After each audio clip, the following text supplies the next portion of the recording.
Alors bonjour à tous. Pour ceux qui viennent d'arriver, cette vidéo fait suite immédiatement à la précédente, qui était en gros l'introduction. Et donc ici on va parler d'intégrale gaussienne. Dans un premier temps, ça va sembler un peu décorrélé de ce que j'ai fait avant, de théorie quantique des champs et tout ça, mais le but c'est d'arriver à calculer des choses de théorie quantique des champs, de calculer des intégrales en dimension infinie. Mais alors ici on va commencer très simple. On va commencer par quelque chose que je pense à peu près tout le monde aura vu au moins une fois, qui est ce qu'on appelle la courbe de Gauss. Donc, la courbe de Gauss, c'est cette courbe-là, exponentielle, la courbe de la fonction exponentielle moins x au carré sur 2, qui est très importante en probabilité par exemple, mais aussi en théorie quantique des champs. C'est vraiment quelque chose de très central. Et donc la première chose qu'on va devoir faire, c'est calculer l'intégrale de cette fonction. Donc calculer en gros l'air qui est sous la courbe en cloche ici. Donc c'est un exercice assez simple, assez classique, mais qu'on va faire parce qu'il est vraiment important. Et donc c'est bien de commencer par des choses simples. Donc j'appelle I cette intégrale, l'intégrale entre moins l'infini et plus l'infini, l'exponentielle moins x2 sur 2 dx, et je veux calculer ça. Donc il n'existe pas de primitive usuelle pour cette fonction-là, donc on ne peut pas faire ça. Donc il y a une astuce. Une fois qu'on connaît l'astuce, c'est facile. L'astuce, c'est de calculer le carré. Donc si je calcule le carré, j'obtiens une double intégrale de moins l'infini à plus l'infini de exponentielle moins x2 plus y2 sur 2 dx dy. Et je peux passer en coordonnées polaires. Donc je vais poser donc, intégrale de 0 à 2pi dθ, intégrale de 0 à l'infini r dr, exponentielle moins r carré sur 2. Et là, ça s'intègre immédiatement, parce que ça fait 2pi. Et là, une primitive se trouve, c'est juste moins exponentielle de moins r carré sur 2, entre 0 et l'infini. Et donc, en l'infini, ça fait 0, et en 0, ça fait 1, avec le moins, ça fait plus, donc ça fait 2pi. D'accord, donc là, j'ai fait le changement de coordonnées polaires, donc j'ai posé x égale r cosinus θ, y égale r sinus θ, et donc l'élément d'intégration, dx dy, devient r dr dθ, et donc c'est grâce à ce r là qui est apparu ici que j'ai pu primitiver et du coup faire le calcul. Ceci étant, j'ai calculé le carré de i. I est évidemment un nombre positif, donc du coup i vaut la racine carrée de ça. Donc l'intégrale moins infini plus l'infini de exponentielle moins x2 sur 2 dx vaut racine de 2pi.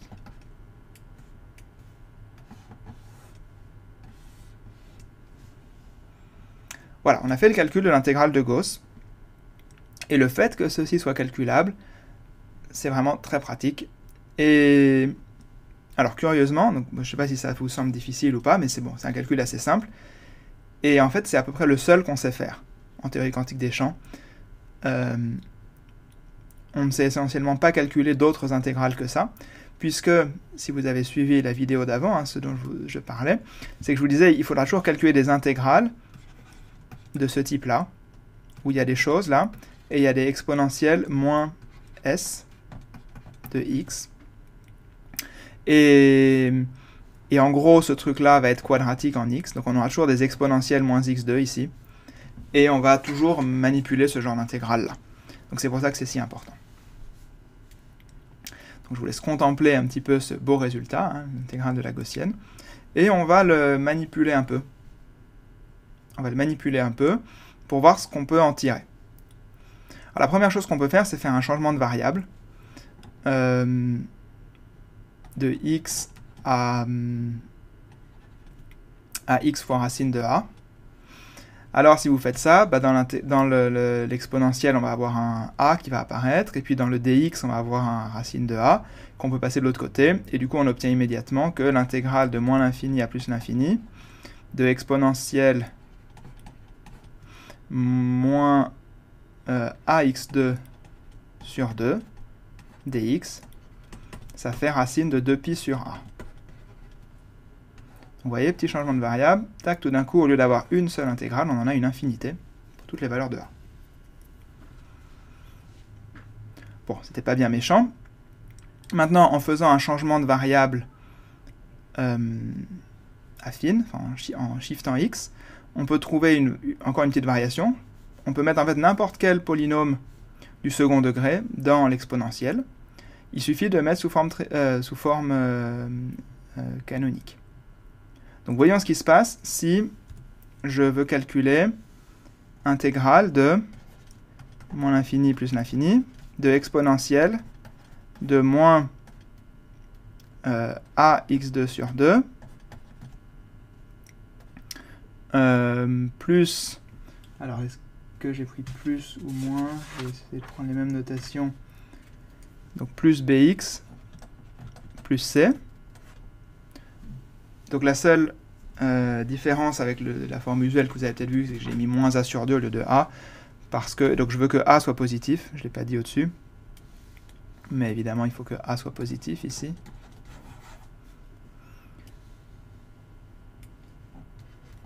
Donc j'impose encore que a est positif. Vous voyez que si a n'est pas positif, ce ne sera pas intégrable, hein, l'exponentielle va diverger. Donc j'impose que a soit strictement positif, et je veux calculer ça. Bon, bah, l'idée, c'est de mettre sous forme canonique. Donc, alors mettons sous forme canonique ce polynôme. Hein, donc on a moins a sur 2 que je peux mettre en facteur. Et donc j'obtiens x carré moins 2b sur a x moins 2c sur a. D'accord? Et donc ensuite je mets ça sous forme canonique. Donc je commence le développement d'un carré. X moins b sur a au carré moins, donc là j'ai un plus b2 sur a2 qu'il faut que j'enlève, b2 sur a2 moins 2c sur a. Ok. Et donc là je peux tout remettre ensemble. Donc moins a sur 2 x moins b sur a au carré plus b carré sur 2a plus c. Donc voilà la forme canonique du trinôme du second degré. C'est bien, on fait des maths du collège. Bon, alors maintenant bah, je peux mettre ça là-dedans. Donc exponentielle de moins a sur 2 x moins b sur a au carré plus b2 sur 2a plus c dx. Et maintenant, bah, vous voyez que ce truc-là, c'est une constante, donc je peux juste le factoriser. Donc j'obtiens exponentielle de b2 sur 2a plus c. Et là, maintenant, j'ai exponentielle de moins a sur 2, x moins b sur a, mais donc je peux recentrer x. Du coup, ça, je peux l'enlever, en fait. Et du coup, j'ai l'intégrale du dessus. Racine de 2pi sur a. D'accord? Donc voilà, j'ai fait ça. Et alors, ça illustre bien une idée fondamentale. L'idée d'avoir mis ça sous forme canonique, c'est que on avait la courbe de notre... Alors, je ne devrais pas la centrer comme ça. Elle est centrée quelque part. Et l'idée, c'est qu'on a pris la valeur au minimum. La valeur au minimum, c'est évidemment cette valeur-là. Cette valeur-là, hop, elle rentre dans l'exponentielle. Et elle sort. Et ensuite, on a à quel point ici on est pentu. Ça, c'est défini par le a. Et le a, il rentre là. Et le 2pi, ça vient de l'intégrale gaussienne.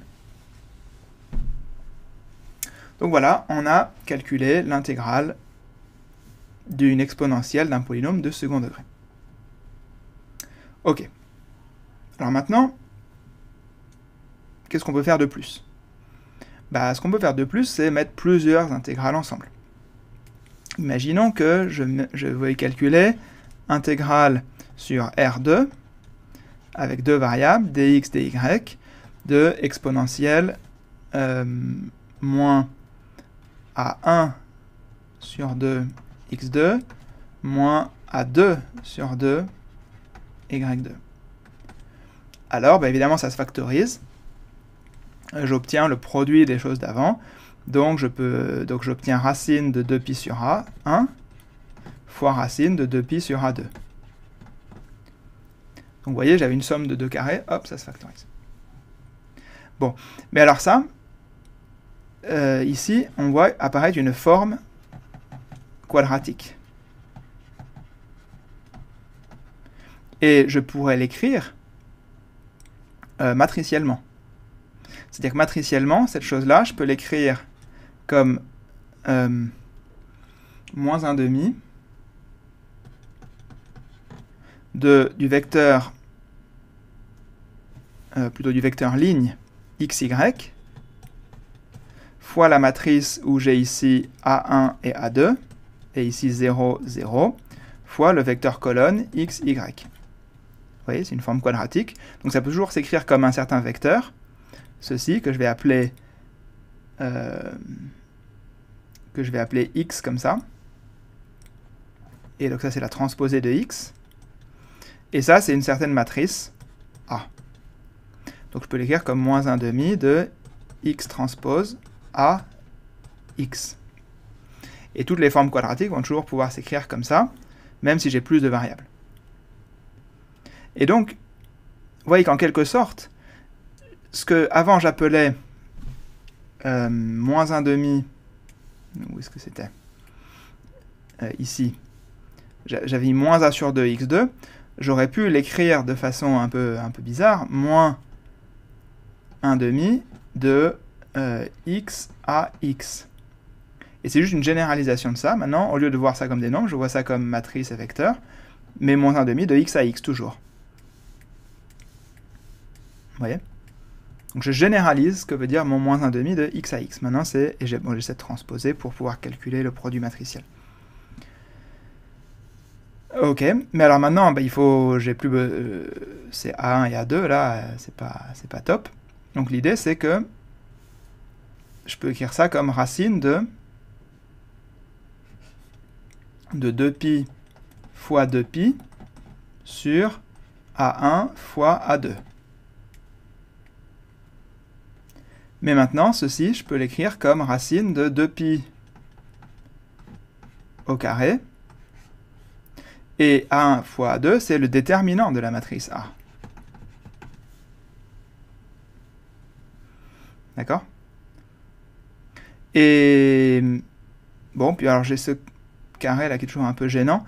L'idée, c'est que j'ai un 2pi qui sort à chaque fois que je fais une intégrale gaussienne. Donc vous voyez que si ma matrice A, c'était une matrice 3 par 3, si j'avais mis 3 termes là, alors j'aurais 3 fois le 2pi qui sortirait.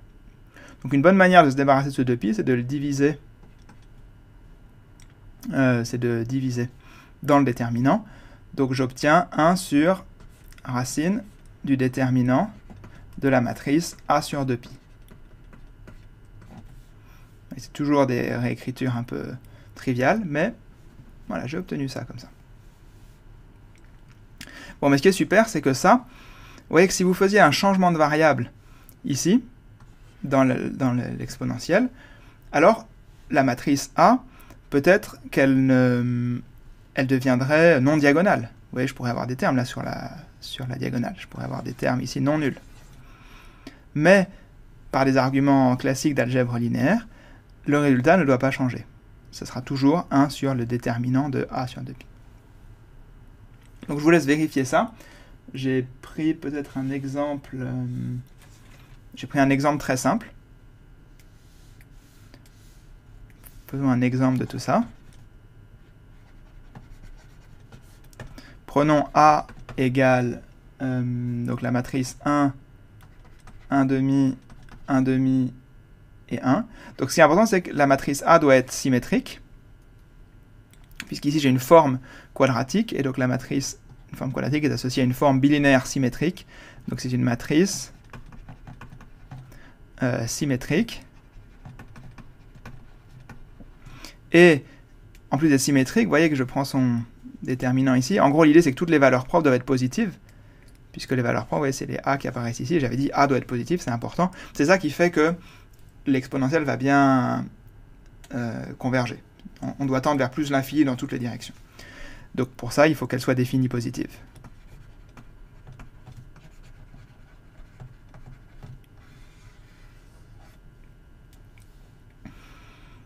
Donc par exemple, je prends ça.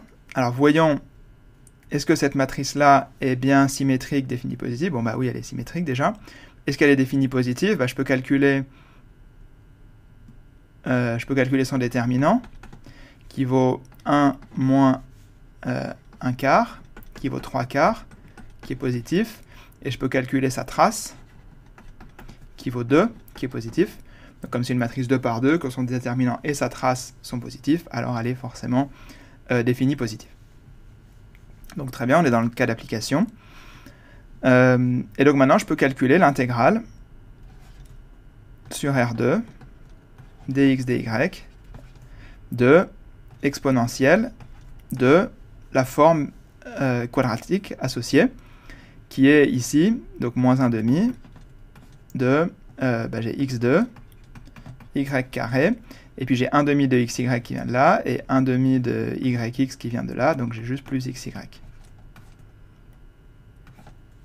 Ok. Bon, vous pouvez essayer de calculer ça. Un petit peu plus ardu que les précédentes, mais on a notre formule hein, ici. 1 sur racine du déterminant de a sur 2pi.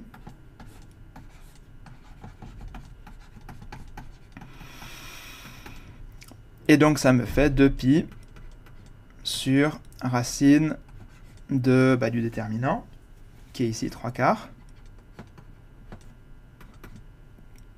Et donc ça me fait 4pi sur racine de 3.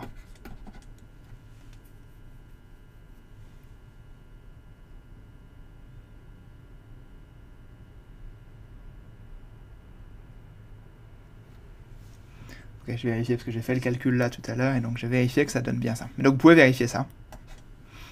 Et c'est bon. Vous voyez, c'est très pratique hein, ces calculs-là. On peut calculer des intégrales gaussiennes. Bon. Et donc ça se généralise, hein, je ne l'ai pas dit de façon très explicite, mais si vous avez n'importe quelle matrice de n'importe quelle taille, matrice symétrique définie positive, je vais l'écrire quand même juste pour que ce soit clair. Si je prends n'importe quelle matrice A, matrice réelle, symétrique, définie positive, de taille n par n, alors l'intégrale sur Rn dx, alors là il faut que je mette dx1 dxn de exponentielle de moins 1 demi de x transposé à x est égal à 1 sur racine du déterminant de a sur 2pi.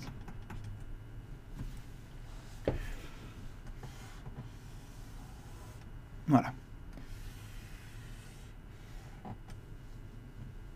Et puis, alors on peut continuer à s'amuser. Maintenant, vous voyez, là j'ai mis le terme quadratique, mais je pourrais m'amuser comme tout à l'heure à mettre un terme linéaire.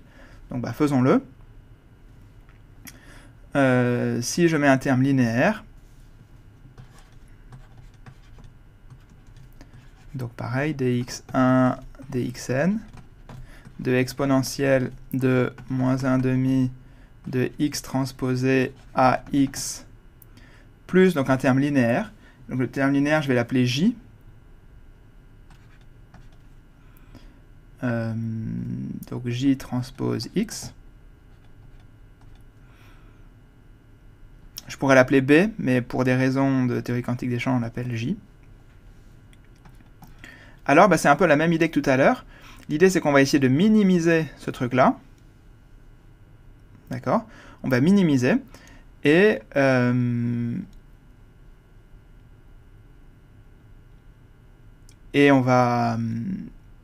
valeur de l'exponentielle au minimum va intervenir au numérateur. Et le dénominateur ne va pas changer. Donc c'est exactement comme tout à l'heure.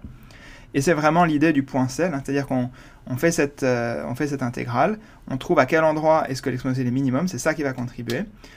Ce facteur-là sort, et ensuite au-dessus de ça, on a l'intégrale gaussienne qui est juste au-dessus.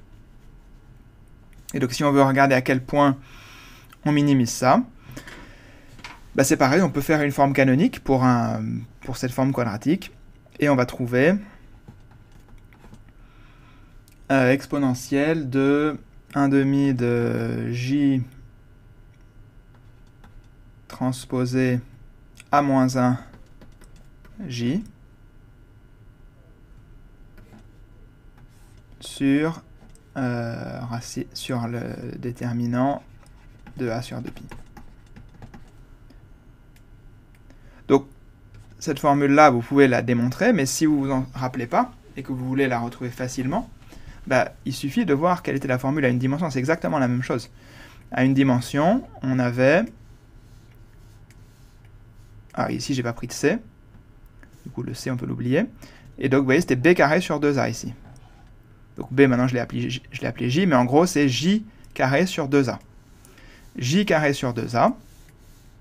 Maintenant, on a dit que quand on avait des formes quadratiques, on les écrit en forme de transposé de chaque côté. Donc on a jj, c'est le j carré, sur 2, le 2 est là, et comme le a est au dénominateur, c'est a moins 1 qui intervient maintenant ici. Donc c'est assez facile finalement de le voir. Ok. Et alors cette quantité-là, je vais l'appeler, je vais lui donner un nom, je vais l'appeler z de a et de j. Donc je ne mets pas la constante dans le polynôme, parce que ça me ferait juste une constante en plus, ça sert un peu à rien. Mais ça, c'est quelque chose de très important. Z de AJ, vous voyez, c'est juste l'intégrale gaussienne d'une certaine forme quadratique corrigée avec un terme linéaire. Z de AJ. Bon, mais maintenant, c'est très pratique d'avoir ça. Ça, c'est ce qu'on appelle la fonction de partition.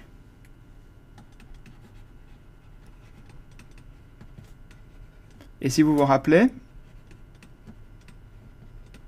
tout à l'heure, j'avais déjà appelé z la normalisation que j'avais, qui était l'intégrale de l'exponentielle. Donc, vous voyez, c'est la même chose ici, sauf qu'on est en dimension finie. Donc, au début, on a fait dimension 1, l'intégrale gaussienne. Maintenant, on est en dimension n. Vous voyez, n. Et le but, ça va être de faire tendre ce n vers l'infini. Qu'est-ce que ça voudra dire? On va voir, mais en tout cas, c'est ça le but. Donc, on a ce z de AJ. Et je voudrais montrer comment est-ce qu'on peut se servir de ce z pour calculer d'autres expressions. Donc, prenons cette formule-là, qui est sur l'écran, et voyons ce qui se passe si je dérive par rapport à certains éléments qui sont dans J. Donc J, il faut le voir comme un certain vecteur, hein, J1, Jn, un vecteur comme ceci. Qu'est-ce qui se passe si je prends la dérivée de cette égalité, qui est écrite en haut, là, qui est trop grande pour rentrer sur l'écran? Je prends la dérivée de ça par rapport à J avec un certain indice. dz de AJ par rapport à JA. Bon, bah, je peux le faire ici, dans le membre de gauche de l'égalité. D'accord, j'utilise l'égalité de z avec le membre de gauche. Et on voit que je peux faire rentrer, donc on suppose que tout marche bien, je vous laisse démontrer qu'on a le droit d'intervertir le signe dérivé et intégral dans ce cas-là. Tout converge bien à l'exponentielle, c'est très pratique pour ça. Et donc maintenant, la dérivée va frapper l'exponentielle qui est ici. Et du coup, ça va faire tomber, donc ça va faire intégrale sur Rn. Je ne réécris pas toute la mesure. Et donc exponentielle. Alors, pardon, il faut que j'écrive la dérivée. Donc d sur dja de l'exponentielle de tout mon truc, moins 1/2 de x transposé à x. Bon, mais là-dedans, vous voyez que j'ai pas de j, hein, donc ça va faire 0. Plus ce terme-là, j transpose x, qui vaut juste, si je développe ce que ça veut dire, ces choses-là, ça veut juste dire j1 x1 plus blablabla jusqu'à jn xn.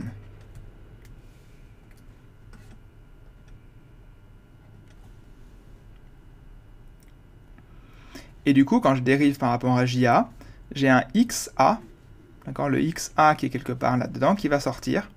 Et donc j'obtiens l'intégrale sur Rn de donc toute la mesure encore, et puis XA qui sort, et sinon la même intégrale exponentielle de tout le truc. Donc vous voyez, ça dérivé par rapport à JA, ça me fait sortir un X de l'exponentielle. Donc faisons-le deux fois. Faisons dériver de z à j maintenant par rapport à JA et JB. Alors j'ai l'intégrale sur Rn de XA, XB fois l'exponentielle de tout le truc. Donc vous voyez, je sors comme ça. Et si vous vous rappelez, ce qu'on voulait faire en théorie quantique des champs, c'était précisément calculer ce genre de valeur moyenne. Donc, ok, très bien. Mais donc là, on n'a pas calculé encore, on a juste cette égalité-là. Mais maintenant, on va utiliser le fait que z, c'est aussi égal à cette forme-là. Et je peux dériver de ce côté-là. Donc, voyons, je vais me mettre là. Écrivons ça de façon un peu plus explicite. Ici, on a exponentielle de 1/2. Et donc, ce j transpose, etc., je peux les développer en somme sur i et j de... Alors, j, c'est peut-être pas un très bon choix. Disons somme sur a et b de JA, A-1 AB, JB. D'accord? AB vont de 1 à n. Et du coup, quand je dérive par rapport à JA et JB, je vais avoir ce terme-là qui va sortir. Et tout le reste va rester pareil. Et le dénominateur va rester pareil. Donc, si je reviens ici, ceci doit être égal à...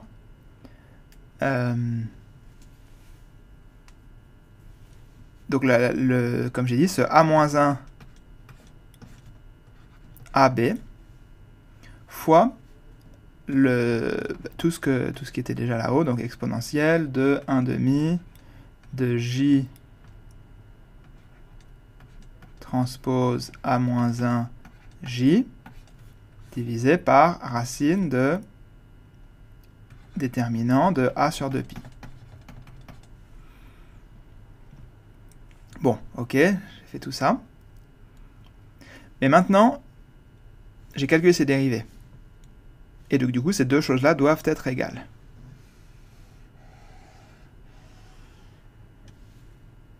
Et ça doit être égal pour tout j.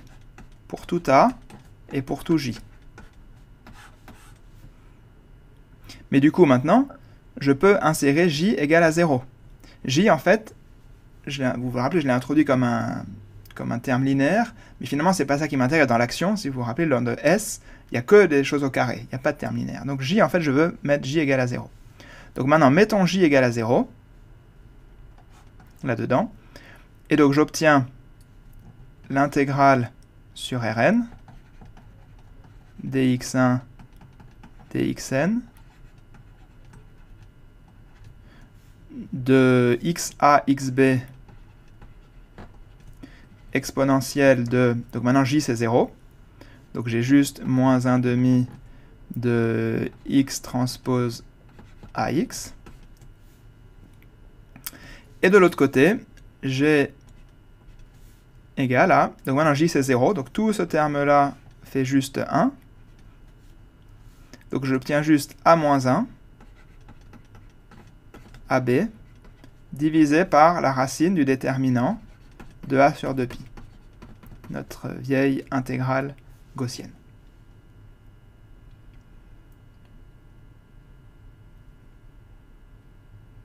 Mais cette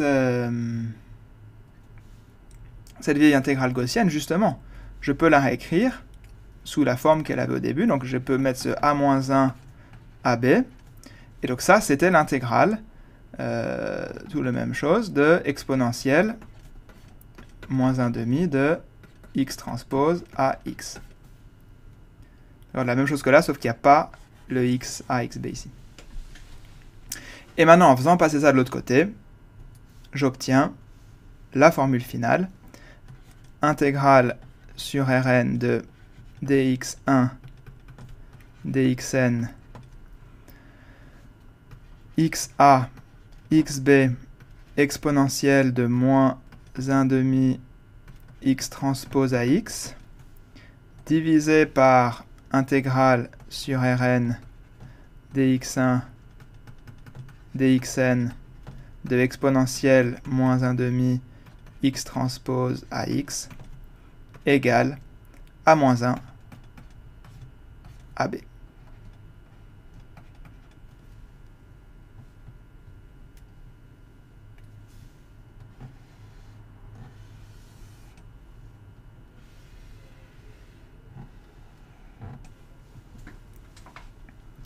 D'accord? J'ai juste fait tout ce raisonnement pour obtenir cette égalité-là.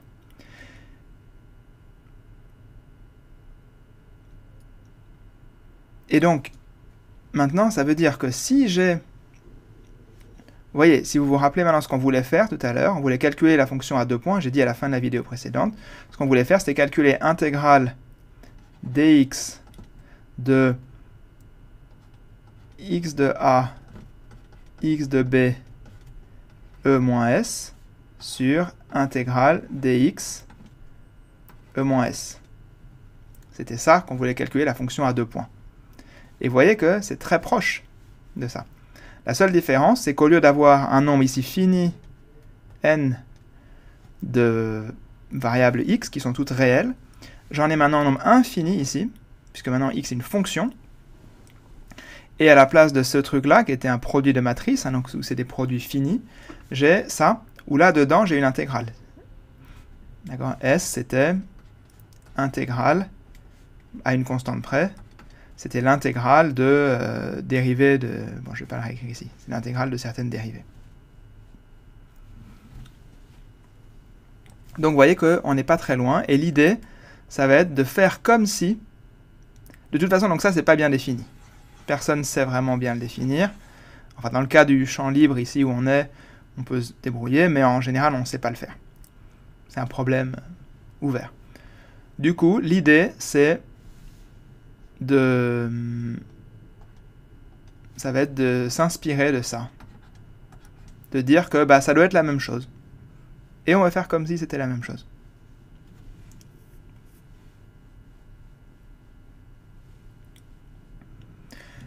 Alors, donc voyons un petit peu ce que ça donne si on essaye de faire ça. Donc l'idée... alors attendez, je vais ici maintenant. Donc maintenant, on va passer aux intégrales de dimension infinie.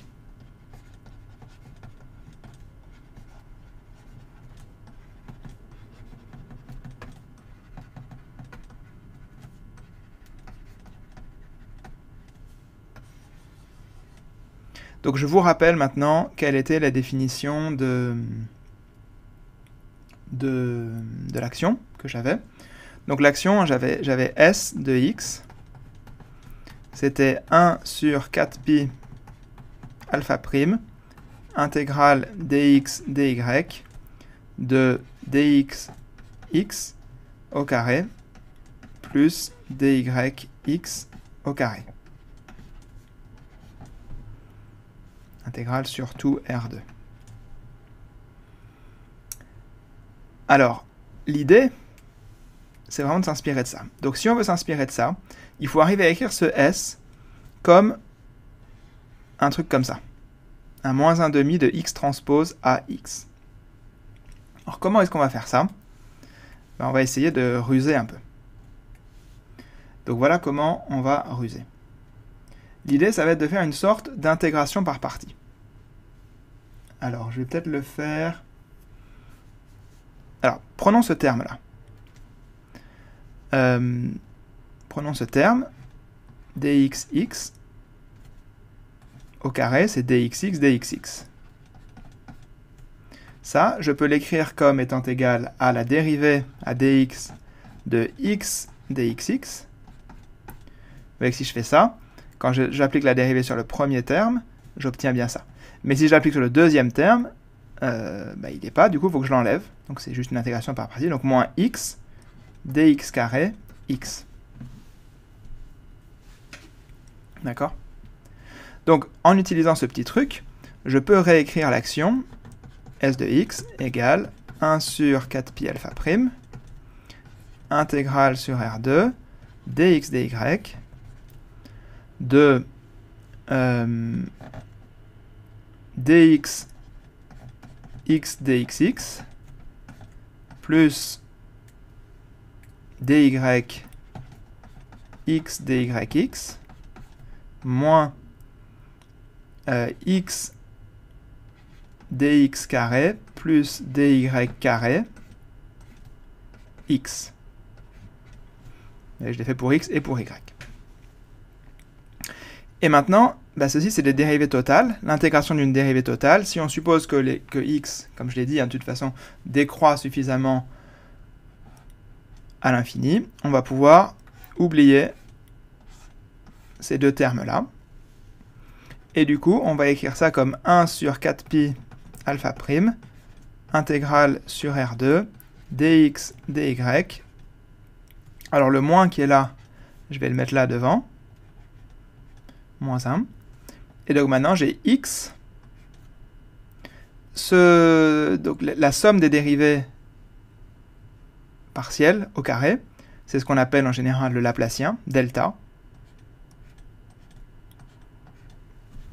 Et donc j'obtiens x delta x.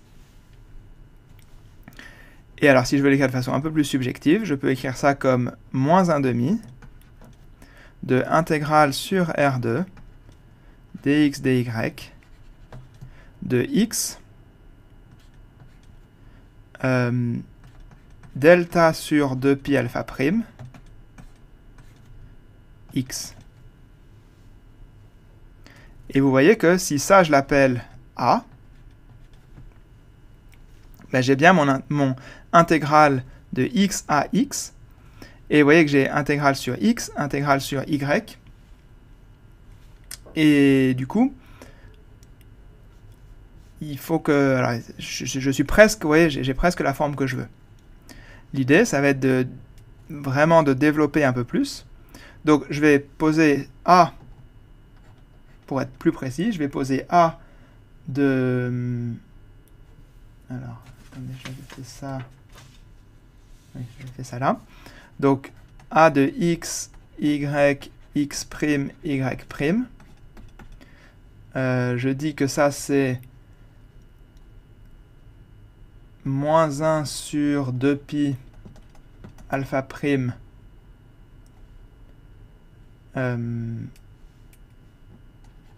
delta de x moins x prime delta de y moins y prime et le Laplacien, agissant en x prime et y prime. Alors si je fais ça, je peux réécrire tout ça comme égal à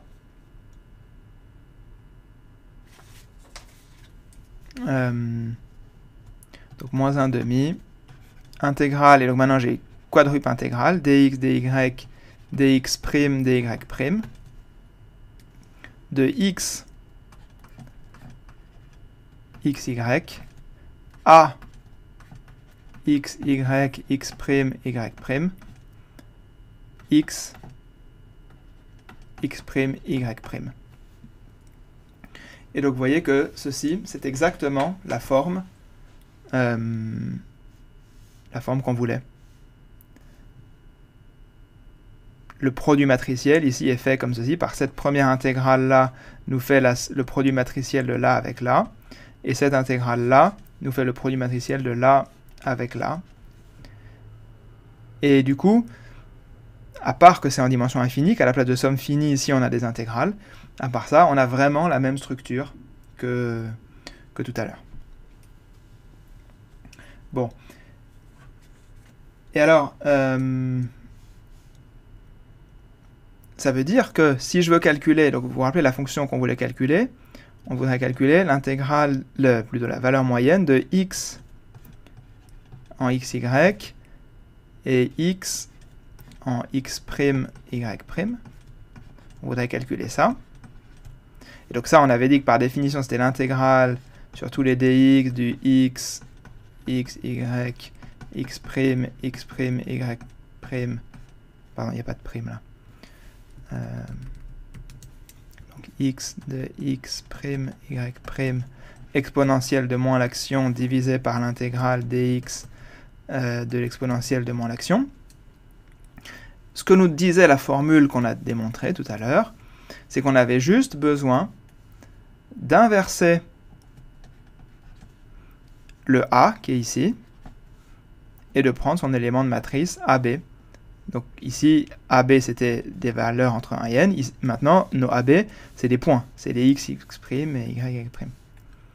Donc finalement, ça, c'est juste A-1 en ces valeurs-là. X, y, x', y'. Alors, évidemment, il faut dire qu'est-ce que c'est que ce A-1 ? Le A-1, par définition, c'est le truc qui, multiplié avec A, nous donne l'identité. Donc ici, on fait tout en continu.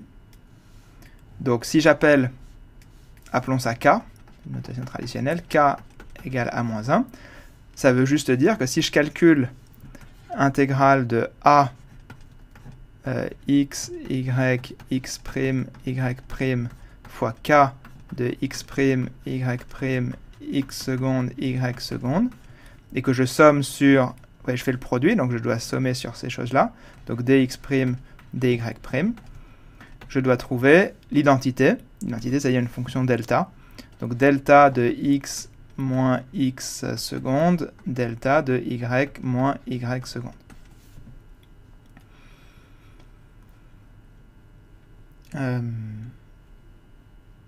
Bon, mais alors maintenant, delta, plutôt ce a, je peux mettre son expression.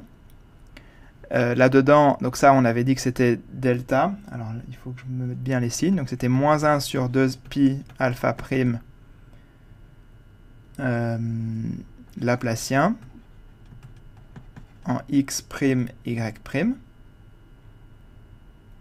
D'accord ? Et puis, on avait un delta, on avait deux autres deltas. Delta de x moins x' et delta de y moins y'. Donc du coup, cette intégrale-là, elle va s'annuler avec les deltas. Les x' doivent être égaux au x. Et donc, on obtient moins 1 sur 2 pi alpha prime. Donc l'intégrale tue les primes. Donc delta, maintenant les x' c'est juste des x. Donc delta en x, y de k. Les x', machin, c'est les x, y maintenant. Donc k de x, y, x', y', doit être égal à delta. Le terme qui est là. Doit être égal à ça. Donc voilà voilà l'équation qu'il faut résoudre pour calculer quel est ce k, quelle est cette inverse. Bon, alors là, on peut faire ensuite quelques hypothèses pour simplifier, des choses assez simples à vérifier, de voir que k, en fait, par invariance par translation, k ne peut pas dépendre des positions exactes ici. Il peut dépendre que de la différence entre le point xy et le point x', y'. Donc on peut aussi bien en mettre 1 à 0, et juste considérer la dépendance en x', y', en x seconde et y seconde. Et puis par invariance par rotation, il peut dépendre que de la distance entre les deux. Du coup, en utilisant ces deux choses-là, on va pouvoir tout écrire en fonction d'une seule variable r. Donc on obtient en utilisant une seule variable r, 1 sur 2pi alpha prime. Il faut écrire le Laplacien, donc maintenant on est passé en r, du coup il faut écrire le Laplacien en coordonnées polaires.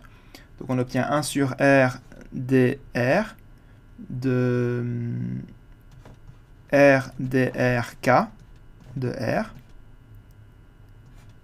Voilà.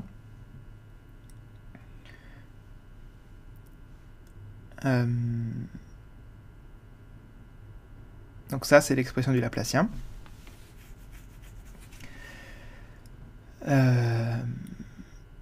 Et alors maintenant, on veut trouver cette égalité avec les deltas. Du coup, l'idée, ça va être d'intégrer. Oui, on est sur le plan, là. Et donc, on va intégrer sur un cercle de certains rayons R. Et donc, en faisant cette intégration-là, on va trouver moins 1 sur 2pi alpha prime. On intègre sur θ, donc de 0 à 2pi. Θ. Bon, c'est un peu pénible ce calcul-là, c'est pour ça que je passe un petit peu vite. Hein. Vous pouvez essayer de le faire précisément. Donc, R' dr'. Et donc, maintenant, je remets le Laplacien ici. Donc, 1 sur R' dr'. On en est là. Donc, R' dr', k de R'.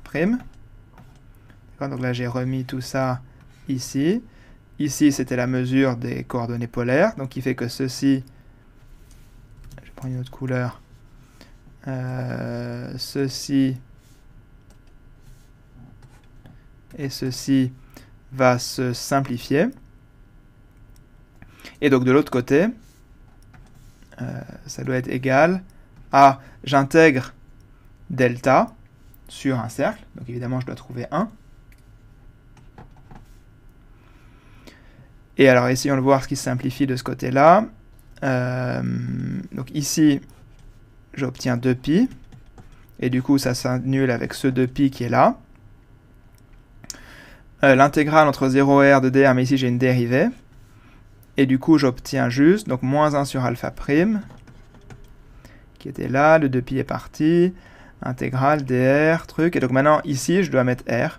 Donc r dr k de r égale 1. Donc vous voyez que je suis de plus en plus parti. Je vais repasser en blanc. Et donc maintenant, j'obtiens que dr de k de r est égal à moins alpha prime sur r. Et du coup, k de r est égal à moins alpha prime de est égal à moins alpha prime log de r. Et un positif, hein, plus constante.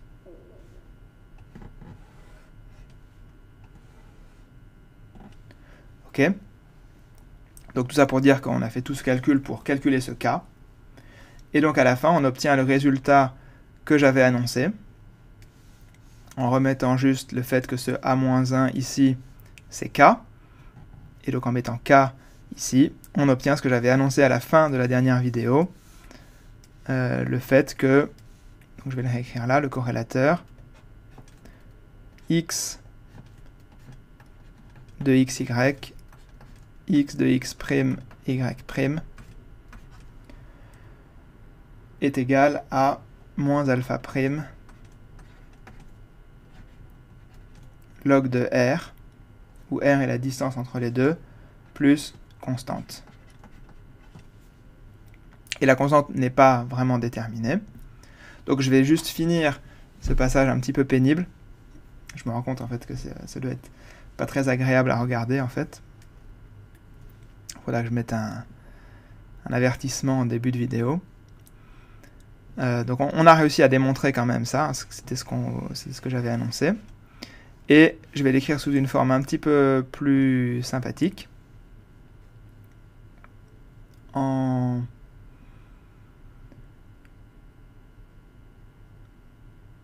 ouais, en introduisant... Non, j'introduirai tout à l'heure les coordonnées complexes. Pour l'instant, on va rester comme ça. Je vais juste montrer que une manière un peu sympathique quand même de l'écrire, c'est de... Juste pour écrire ce terme-là, ce log de R, on peut l'écrire comme... on peut écrire ça comme moins alpha prime sur 2 log de R carré. Et du coup, ça fait moins alpha prime sur 2 log de ZZ bar. D'accord? Où Z, c'est l'écart entre les deux écrit en coordonnées complexes. Donc c'est X plus I, Y, moins X' plus I, Y'. D'accord? Et donc on verra par la suite que toutes ces choses un peu pénibles, c'est X et Y, on va vite s'en débarrasser. L'idée va être d'essayer d'écrire ça en termes de coordonnées complexes. Donc en sautant un petit peu, je vais le faire en détail dans la prochaine fois, mais en sautant un petit peu, je peux écrire ça comme X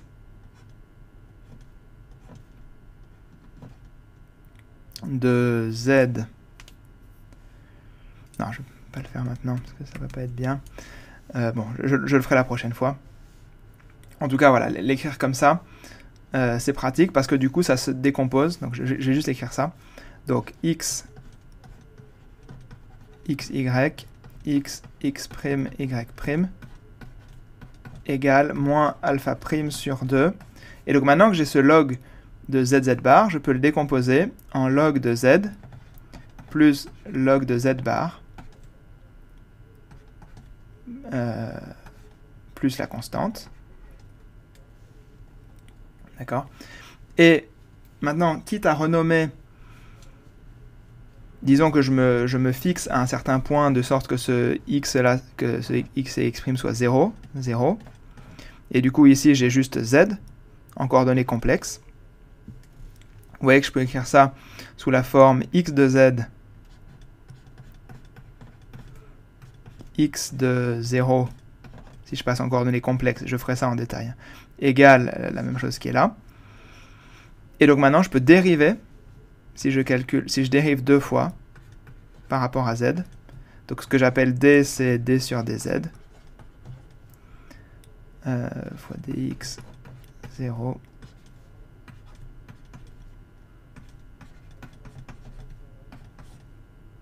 moins alpha prime sur 2. J'ai pas besoin d'être aussi grand. Donc moins alpha prime sur 2z2.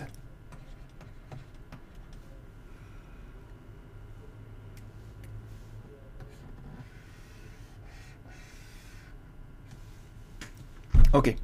Donc là, vous voyez que, alors on a fait le plus pénible. Donc la suite sera plus agréable. On a réussi à démontrer que on a réussi à calculer ça. Donc essayons de résumer un petit peu avant de conclure. Essayons de résumer un peu ce qu'on a fait là. On a pris une action S de x égale à ce que j'ai écrit au-dessus. Et on a attribué un poids aux configurations de x donné par l'exponentielle de moins s. Et ensuite, on a pris ces champs.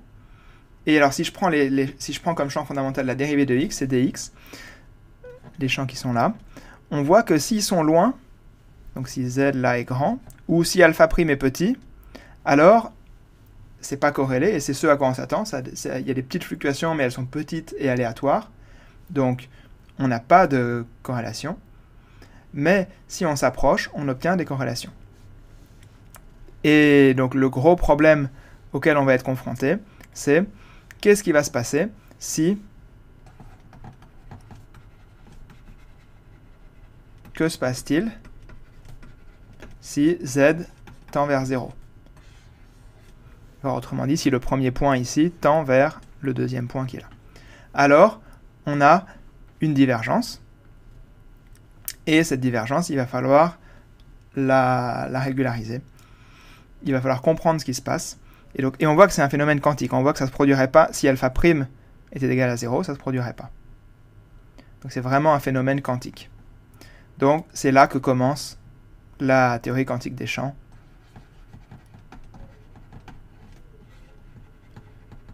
Et donc, bon, on essaiera de voir un petit peu plus la prochaine fois ce qu'on peut faire avec ça.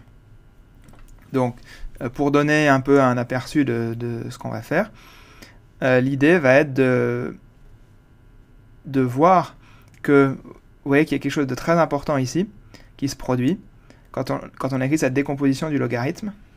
Il y a d'un côté ce qui dépend de z et d'un côté ce qui dépend de z bar. Et en prenant une dérivée par rapport à z, ici, la composante en z bar est partie. Du coup, ces champs, ce dx, il est ce qu'on appelle holomorphe. Il ne dépend pas de z bar, il dépend que de z.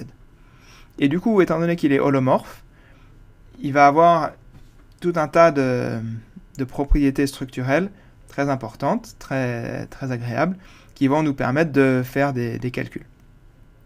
Donc, l'idée un peu avec un dessin, c'est de dire que on a des champs, on a un champ qui est à un certain endroit, on a un champ qui est à un autre endroit, et on va pouvoir faire des intégrales de contours dans le plan complexe, et il va falloir voir ce qui se passe quand le contour commence à devenir trop petit et à s'approcher d'une singularité.